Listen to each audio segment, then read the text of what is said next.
এখন কবিতা পড়বে সঞ্জীব রজক। ওর কবিতার বই আছে, 5টা কবিতার বই। কবিতা পড়বে সঞ্জীব রজক। বলো। কবিতা আগুন পাখি আমার তৃতীয় যে কবিতার বই, সেই কবিতার বইয়ে এই কবিতাটি স্থান পেয়েছে। আগুন পাখি। হে আমার পরম আগুন, তোমাকে প্রণাম করি।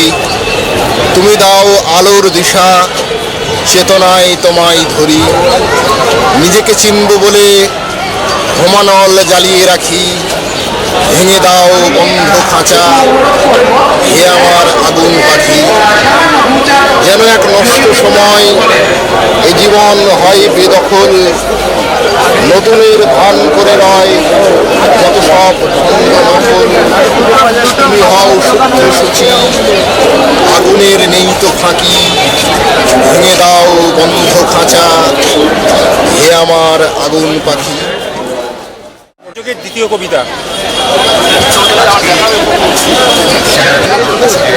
আমার দ্বিতীয় যে কবিতার বই স্মৃতির জলসাঘরে, সেখান থেকে একটি কবিতা পড়ছি। স্মৃতির জলসাঘরে। অনুভবগুলো ঝলমল করা আলো, অনুভবগুলো বৃষ্টির মতো ঝরে।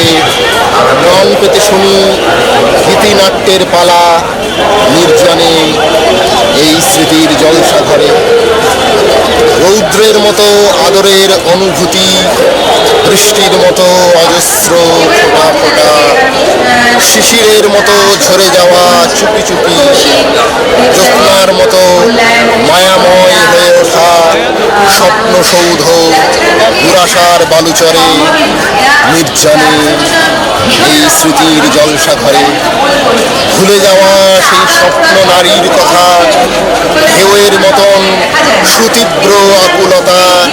ভেঙে যাওয়া আর ফেটে পড়বার আগে, দৃশ্যের পরে আবার দৃশ্য জাগে। অতীত এখানে স্মৃতিময় খেলা করে, নির্জনে এই স্মৃতির জলসাঘরে।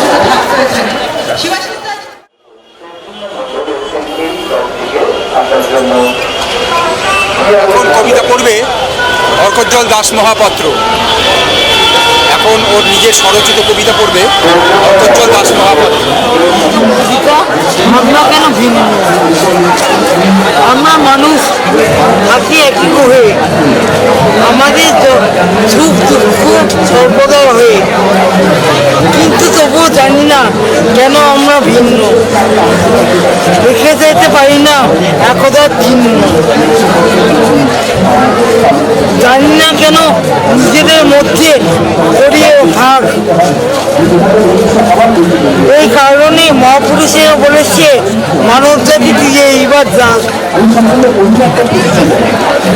তবুও তাদের কথা না শুনে মোরা করে দিই সেই কাজ। কাজকর্ম আমরা করতে এক মানব জাতি গাছ যেখানে থাকবে না কোনো জাতি বা দেশের ভেদাভেদ, থাকবে শুধু উন্নতি করার মনে শুধু যে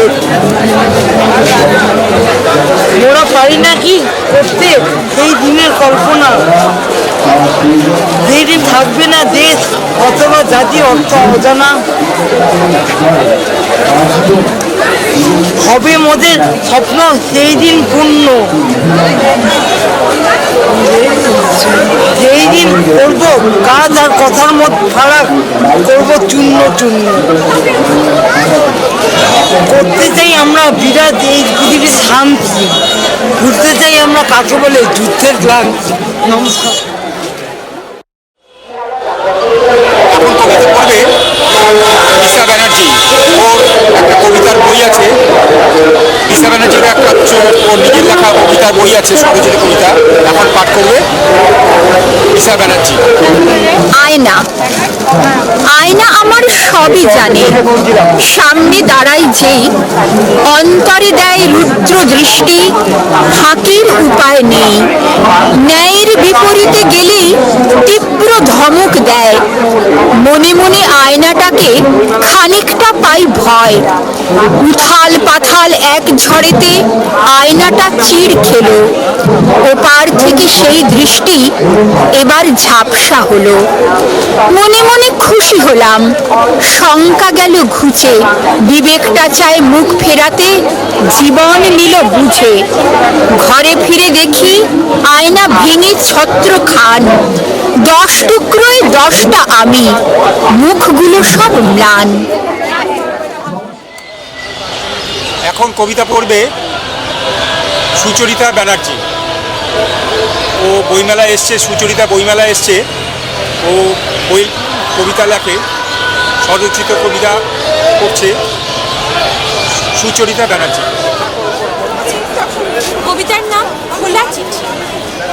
বৃষ্টি, তোমার কথা আজ বড্ড মনে পড়ছে। তোমার সঙ্গে কতদিন হয় না দেখা। সেই মনে আছে প্রথম তুমি আমায় দেখা দিয়েছিলে স্বপ্নে। তোমার স্নিগ্ধতা আমার মন ভুলিয়েছিল। সেদিন ছিল এক আষাঢ়ে রাত, তোমার সে কি রূপ। সেদিন সারাটা রাত আমি এক মুহূর্তের জন্য স্থির হতে পারিনি। মনে হচ্ছিল যে এ যেন এক সাক্ষাৎ দেবীর চূড়ান্ত অপ্রাপ্তির অভিমান। কিন্তু সেদিন আমি তোমায় অবহেলা করেছিলাম, কিছুটা না বুঝে আর কিছুটা আমার উদাসীনতায়। আজ এত বছর কেটে গেছে, তুমি কি এখনো তেমনই করুণভাবে ঝরো? বৃষ্টি, আজ আমি বড় একা। আমার এই চিঠি তুমি পাবে কি না জানি না, তবে যদি পাও উত্তর দেবে আশা করি। তোমার জন্য আমি অপেক্ষা করব। ইতি তোমার নীল।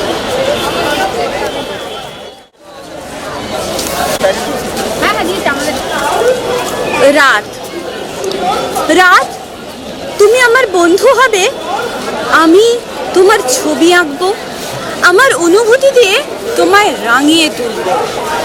তোমার স্নিগ্ধ শান্তি আমায় মনে করিয়ে দেয় আমার ফেলে আসা শৈশব। কিন্তু হায়, সেদিন আজ কোথায়? রাত, তুমি কি বিচিত্র। তুমি কাউকে দেখাও জীবনের স্বপ্ন, আবার কারো মনে এনে দাও আতঙ্ক। তোমার একে নিষ্ঠুরতা। তুমি কি জানো খোলা আকাশের নিচে কত শিশু শুধু তোমার ভরসায় আশার আলো দেখে, কিন্তু তাদের সব স্বপ্ন শেষ হয়ে যায় একটা ঘড়ির শব্দে। তোমার সৌন্দর্যকে যারা তাদের স্বার্থ সিদ্ধির হাতিয়ার করতে চায়, তুমি কি তাদের নীরবে সহ্য করবে? জানো রাত, আমি তোমার মধ্যে নিজেকে দেখতে পাই। ধূসর মরুভূমির মধ্যে আমি মরীচিকার মতো ভাবতে বেড়াই একটা নদী, কিন্তু মাইলের পর মাইল শুধু দেখি স্থূল পলির স্তূপ। কিন্তু তারপর পরেও আমি তোমার জন্য অপেক্ষা করব? তোমাকে যে আমার অনেক কথা বলার আছে। একদিন ঘুমের ঘরে আমি শুনলাম এক কণ্ঠ, যে বলল, এই তো আমি তোমার বন্ধু। সে আরো বলল, আমি আর এখন রাত নই, আমার নাম নতুন ভোরের রবি।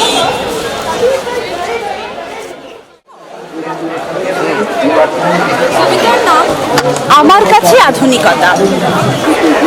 আমার কাছে আধুনিকতা নিছক একটা আবেগ নয়। গ্রাম ছেড়ে শহর, একতলা মাটির বাড়ি ছেড়ে ঝাঁ চকচকে বহুতলের বিলাসিতা, এই না হলে আধুনিকতা।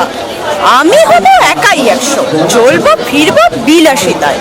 কার রাত কাটে পথের ধারে কিংবা ফুটপাতে, আমার তাতে কি বা যায়, কি বা আসে। আমি যখন পথে বেরোই, কেউ বা হয়তো হাত বাড়ায় আমার দিকে, বলে, মাগো 2 টাকা। আমি তখন চিন্তা করি ওপারের তপন বাবুর কথা। কি বুদ্ধি লোকটার! একতলা 2 কুঠুরির বাড়িকে নিমেষে বানালে 4 তলার অট্টালিকা। আমিও চাই ও সব কিছু। চলতে ফিরতে সবাই থাকবে আমার দিকে চেয়ে। আমি তখন বাতানুকূল গাড়িতে চড়ে যাচ্ছিলাম শহরের রাজপথ দিয়ে, মনে এক রাশ আনন্দ আর অহংকার। পথের ধারে জঞ্জালের দিকে মুখ বাড়িয়ে থাকা এক শিশু হঠাৎ আমার পথ আটকে দাঁড়ায়, বলে, আমি কি তোমার ছেলে হতে পারি না মা? এক নিমেষে আমার চোখের সামনে থেকে যেন এক অদৃশ্য পর্দা সরে যায়। আমি গাড়ি থেকে নেমে কোলে তুলে নিয়ে থাকি।